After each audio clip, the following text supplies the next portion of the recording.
श्रीमद्भागवत महापुराण षष्ठ स्कंध अध्याय 9 विश्वरूप का वध। वृत्रासुर द्वारा देवताओं की हार और भगवान की प्रेरणा से देवताओं का दधीची ऋषि के पास जाना। श्री सुखदेव जी कहते हैं, परीक्षित, हमने सुना है कि विश्वरूप के 3 सिर थे। वे एक मुंह से सोमरस तथा दूसरे से सुरा पीते थे और तीसरे से अन्न खाते थे। उनके पिता त्वष्टा आदि 12 आदित्य देवता थे, इसलिए वे यज्ञ के समय प्रत्यक्ष रूप में ऊंचे स्वर से बोलकर बड़े विनय के साथ देवताओं को आहुति देते थे। साथ ही वे छिप छिप कर असुरों को भी आहुति दिया करते थे। उनकी माता असुर कुल की थी, इसीलिए वे मातस्त्रेय के वशीभूत होकर यज्ञ करते समय उस प्रकार असुरों का भाग पहुंचाया करते थे। देवराज इंद्र ने देखा कि इस प्रकार वे देवताओं का अपराध और धर्म की ओट में कपट कर रहे हैं। इससे इंद्र डर गए और क्रोध में भरकर उन्होंने बड़ी फुर्ती से उनके तीनों सिर काट लिए। विश्वरूप का सोमरस पीने वाला सिर पपीहा, सुरापान करने वाला गौरय और अन्न खाने वाला तीतर हो गया। इंद्र चाहते तो विश्वरूप के वध से लगी हुई हत्या को दूर कर सकते थे, परंतु उन्होंने ऐसा करना उचित न समझा, वरन हाथ जोड़कर उसे स्वीकार कर लिया तथा 1 वर्ष तक उससे छूटने का कोई उपाय नहीं किया। तदनंतर सब लोगों के सामने अपनी शुद्धि प्रकट करने के लिए उन्होंने अपनी ब्रह्महत्या को 4 हिस्सों में बांटकर पृथ्वी, जल, वृक्ष और स्त्रियों को दे दिया।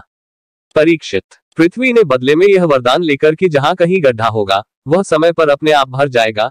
इंद्र की ब्रह्महत्या का चतुर्थांश स्वीकार कर लिया। वही ब्रह्महत्या पृथ्वी में कहीं कहीं उसर के रूप में दिखाई पड़ती है। दूसरा चतुर्थांश वृक्षों ने लिया। उन्हें यह वर मिला कि उनका कोई हिस्सा कट जाने पर फिर जम जाएगा। उनमें अब भी गोंद के रूप में ब्रह्महत्या दिखाई पड़ती है। स्त्रियों ने यह वर पाकर कि वे सर्वदा पुरुष का सहवास कर सकें। ब्रह्महत्या का तीसरा चतुर्थांश स्वीकार किया। उनकी ब्रह्महत्या प्रत्येक महीने में रज के रूप में दिखाई पड़ती है। जल ने यह वर पाकर कि खर्च करते रहने पर भी निर्झर आदि के रूप में तुम्हारी बढ़ती ही होती रहेगी। ब्रह्महत्या का चौथा चतुर्थांश स्वीकार किया। फेन, बुबुद आदि के रूप में वही ब्रह्महत्या दिखाई पड़ती है, अतएव मनुष्य उसे हटाकर जल ग्रहण किया करते हैं। विश्वरूप की मृत्यु के बाद उनके पिता त्वष्टा, हे इंद्र शत्रु, तुम्हारी अभिवृद्धि हो और शीघ्र से शीघ्र तुम अपने शत्रु को मार डालो। इस मंत्र से इंद्र का शत्रु उत्पन्न करने के लिए हवन करने लगे। यज्ञ समाप्त होने पर अनवाहार्य पचन नामक अग्नि, दक्षिणाग्नि से एक बड़ा भयावना दैत्य प्रकट हुआ। वह ऐसा जान पड़ता था मानो लोगों का नाश करने के लिए प्रलयकालीन विकराल काल ही प्रकट हुआ हो। परीक्षित, वह प्रतिदिन अपने शरीर के सब और बाण के बराबर बढ़ जाया करता था। वह जले हुए पहाड़ के समान काला और बड़े डील डोल का था। उसके शरीर में से संध्याकालीन बादलों के समान दीप्ति निकलती रहती थी। उसके सिर के बाल और दाढ़ी मूछ तपे हुए तांबे के समान लाल रंग के तथा नेत्र दोपहर के सूर्य के समान प्रचंड थे। चमकते हुए 3 नोकों वाले त्रिशूल को लेकर जब वह नाचने, चिल्लाने और कूदने लगता था, उस समय पृथ्वी कांप उठती थी और ऐसा जान पड़ता था कि उस त्रिशूल पर उसने अंतरिक्ष को उठा रखा है।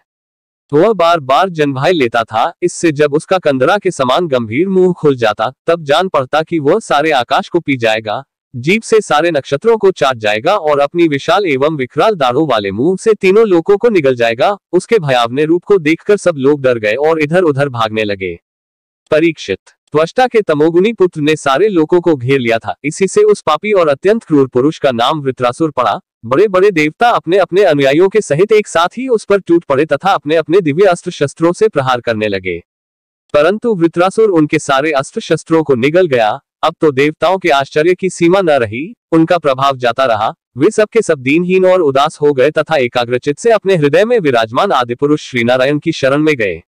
देवताओं ने भगवान से प्रार्थना की, वायु, आकाश, अग्नि, जल और पृथ्वी, ये 5 भूत, इनसे बने हुए तीनों लोक, उनके अधिपति ब्रह्मादि तथा हम सब देवता जिस काल से डरकर उसे पूजा सामग्री की भेंट दिया करते हैं, वही काल भगवान से भयभीत रहता है। इसलिए अब भगवान ही हमारे रक्षक हैं। प्रभो, आपके लिए कोई नई बात न होने के कारण कुछ भी देखकर आप विस्मित नहीं होते। आप अपने स्वरूप के साक्षात्कार से ही सर्वथा पूर्ण काम, सम एवं शांत हैं। जो आपको छोड़कर किसी दूसरे की शरण लेता है वह मूर्ख है। वह मानो कुत्ते की पूंछ पकड़कर समुद्र पार करना चाहता है। वैवस्वत मनु पिछले कल्प के अंत में जिनके विशाल सींग में पृथ्वी रूप नौक को बांधकर अनायास ही प्रलयकालीन संकट से बच गए, वही मत्स्य भगवान हम शरणागतों को वृत्रासुर के द्वारा उपस्थित किए हुए दुस्तर भय से अवश्य बचाएंगे।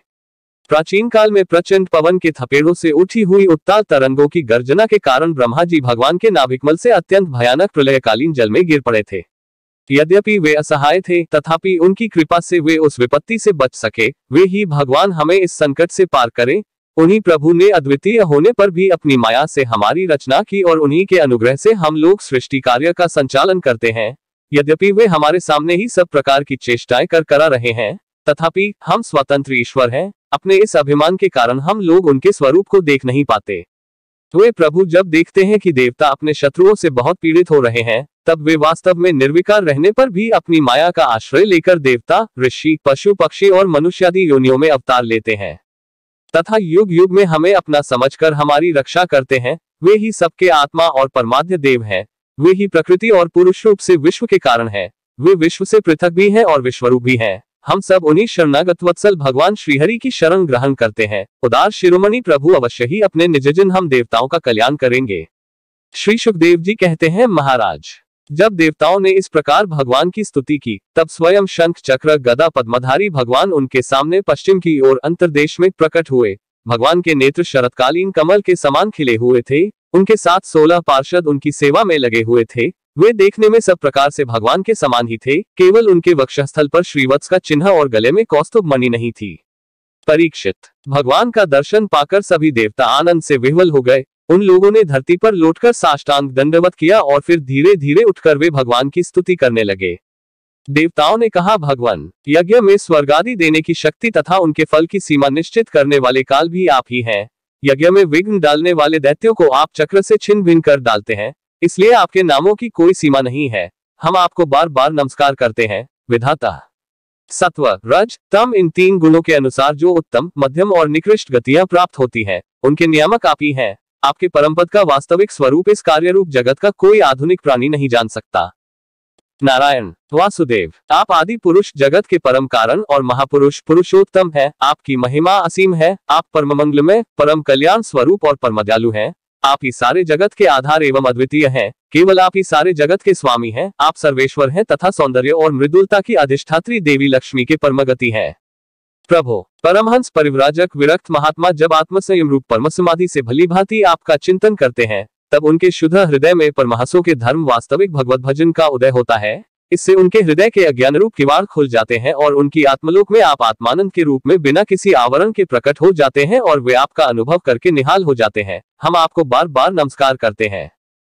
आपकी लीला का रहस्य जानना बड़ा ही कठिन है, क्योंकि आप बिना किसी आश्रय और प्राकृत शरीर के हम लोगों के सहयोग की अपेक्षा न करके निगुण और निर्विकार होने पर भी स्वयं ही इस सगुण जगत की सृष्टि, रक्षा और संहार करते हैं।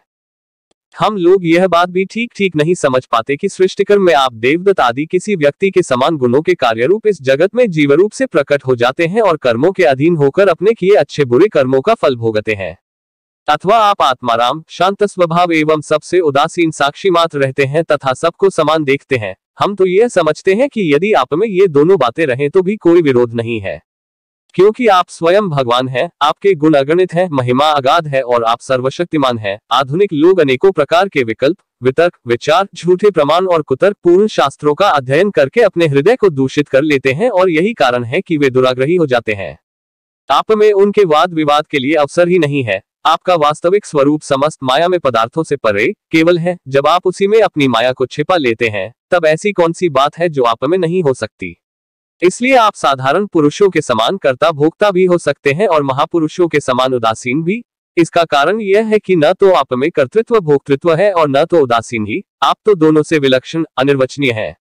जैसे एक ही रस्सी का टुकड़ा भ्रांत पुरुषों को सर्प, माला, धारा आदि के रूप में प्रतीत होता है, किंतु जानकार को रस्सी के रूप में, वैसे ही आप भी भ्रांत बुद्धि वालों को कर्ता भोक्ता आदि अनेक रूपों में दिखते हैं और ज्ञानी को शुद्ध सच्चिदानंद के रूप में। आप सभी की बुद्धि का अनुसरण करते हैं। विचार पूर्वक देखने से मालूम होता है कि आप ही समस्त वस्तुओं में वस्तुत्व के रूप से विराजमान हैं, सबके स्वामी हैं और संपूर्ण जगत के कारण ब्रह्मा, प्रकृति आदि के भी कारण हैं। आप सबके अंतर्यामी अंतरात्मा है।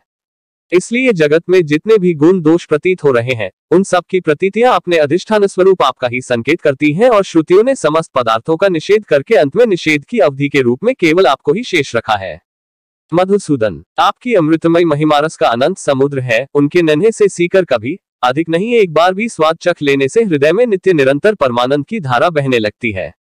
उसके कारण अब तक जगत में विषय भोगों के जितने भी लेशमात्र, प्रतीतिमात्र सुख का अनुभव हुआ है या परलोक आदि के विषय में सुना गया है, वह सब का सब जिन्होंने भूला दिया है। समस्त प्राणियों के परम प्रियतम, हितैषी, सुहृद और सर्वात्मा आप ऐश्वर्य निधि परमेश्वर में जो मन को नित्य निरंतर लगाए रखते और आपके चिंतन का ही सुख लूटते रहते हैं, वे आपके अनन्य प्रेमी परमभक्त पुरुष ही अपने स्वार्थ और परमार्थ में निपुण है। मधुसूदन, आपके वे प्यारे और सुहृद भक्तजन भला आपके चरण कमलों का सेवन कैसे त्याग सकते हैं, जिससे जन्म मृत्यु रूप संसार के चक्कर से सदा के लिए छुटकारा मिल जाता है।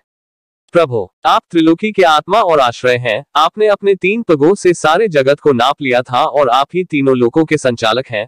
आपकी महिमा त्रिलोकी का मन हरण करने वाली है। इसमें संदेह नहीं कि दैत्य, दानव आदि असुर भी आपकी ही विभूतियां हैं। तथापि यह उनकी उन्नति का समय नहीं है, यह सोचकर आप अपनी योगमाया से देवता, मनुष्य, पशु, नरसिंह आदि मिश्रित और मत्स्य आदि जलचरों के रूप में अवतार ग्रहण करते और उनके अपराध के अनुसार उन्हें दंड देते हैं। दंडधारी प्रभु, यदि जचे तो आप उन्हीं असुरों के समान इस वृत्रासुर का भी नाश कर डालिए। आप हमारे पिता, पितामह सब कुछ हैं। हम आपके निजजन हैं और निरंतर आपके सामने सिर झुकाए रहते हैं। आपके चरण कमलों का ध्यान करते करते हमारा हृदय उन्हीं के प्रेम बंधन से बंध गया है। आपने हमारे सामने अपना दिव्य गुणों से युक्त साकार विग्रह प्रकट करके हमें अपनाया है। इसलिए प्रभु, हम आपसे यह प्रार्थना करते हैं कि आप अपनी दया भरी, विशद, सुंदर और शीतल मुस्कान युक्त चितवन से तथा अपने मुखारविंद से टपकते हुए मनोहर वाणी रूप सुमधुर सुधा बिंदु से हमारे हृदय का ताप शांत कीजिए, हमारे अंतर की जलन बुझाइए। प्रभु, जिस प्रकार अग्नि की ही अंशभूत चिनगारियां आदि अग्नि को प्रकाशित करने में असमर्थ हैं, वैसे ही हम भी आपको अपना कोई भी स्वार्थ परमार्थ निवेदन करने में असमर्थ हैं। आपसे भला कहना ही क्या है, क्योंकि आप संपूर्ण जगत की उत्पत्ति, स्थिति और लय करने वाली दिव्य माया के साथ विनोद करते रहते हैं तथा समस्त जीवों के अंतःकरण में ब्रह्म और अंतर्यामी के रूप में विराजमान रहते हैं। केवल इतना ही नहीं, उनके बाहर भी प्रकृति के रूप से आप ही विराजमान हैं। जगत में जितने भी देश, काल, शरीर और अवस्था आदि हैं, उनके उपादान और प्रकाशक के रूप में आप ही उनका अनुभव करते रहते हैं।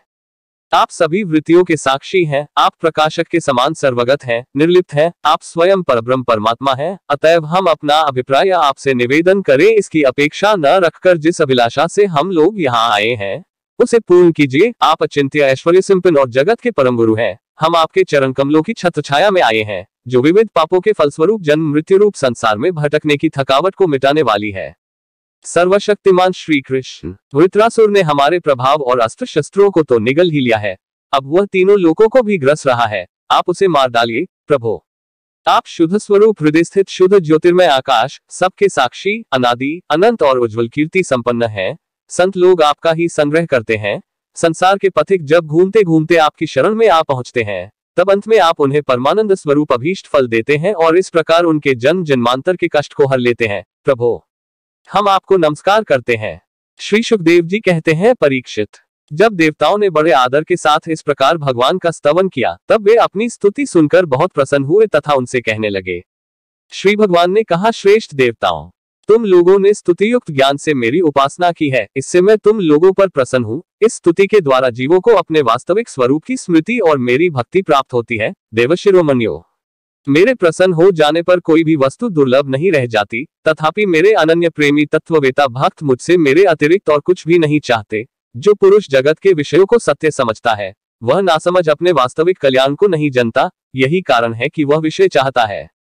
परंतु यदि कोई जानकार उसे उसकी इच्छित वस्तु दे देता है, तो वह भी वैसा ही नासमझ है। जो पुरुष मुक्ति का स्वरूप जानता है, वह अज्ञानी को भी कर्मों में फंसने का उपदेश नहीं देता, जैसे रोगी के चाहते रहने पर भी सद्वैद्य उसे कुपथ्य नहीं देता। देवराज इंद्र, तुम लोगों का कल्याण हो, अब देर मत करो। ऋषिरोमणि दधीची के पास जाओ और उनसे उनका शरीर जो उपासना, व्रत तथा तपस्या के कारण अत्यंत दृढ़ हो गया है, मांग लो। दधीची ऋषि को शुद्ध ब्रह्म का ज्ञान है। अश्विनी कुमारों को घोड़े के सिर से उपदेश करने के कारण उनका एक नाम अश्वशिर एक भी है। उनकी उपदेश की हुई आत्मविद्या के प्रभाव से ही दोनों अश्विनी कुमार जीवन मुक्त हो गए। अथर्ववेदी दधीची ऋषि ने पहले पहल मेरे स्वरूप भूत अभेद्य नारायण कवच का त्वष्टा को उपदेश किया था। त्वष्टा ने वही विश्वरूप को दिया और विश्वरूप से तुम्हें मिला। दधीची ऋषि धर्म के परम मर्मज्ञ हैं। वे तुम लोगों को अश्विनी कुमार के मांगने पर अपने शरीर के अंग अवश्य दे देंगे। इसके बाद विश्वकर्मा के द्वारा उन अंगों से एक श्रेष्ठ आयुध तैयार करा लेना। देवराज, मेरी शक्ति से युक्त होकर तुम उसी शस्त्र के द्वारा वृत्रासुर का सिर काट लोगे।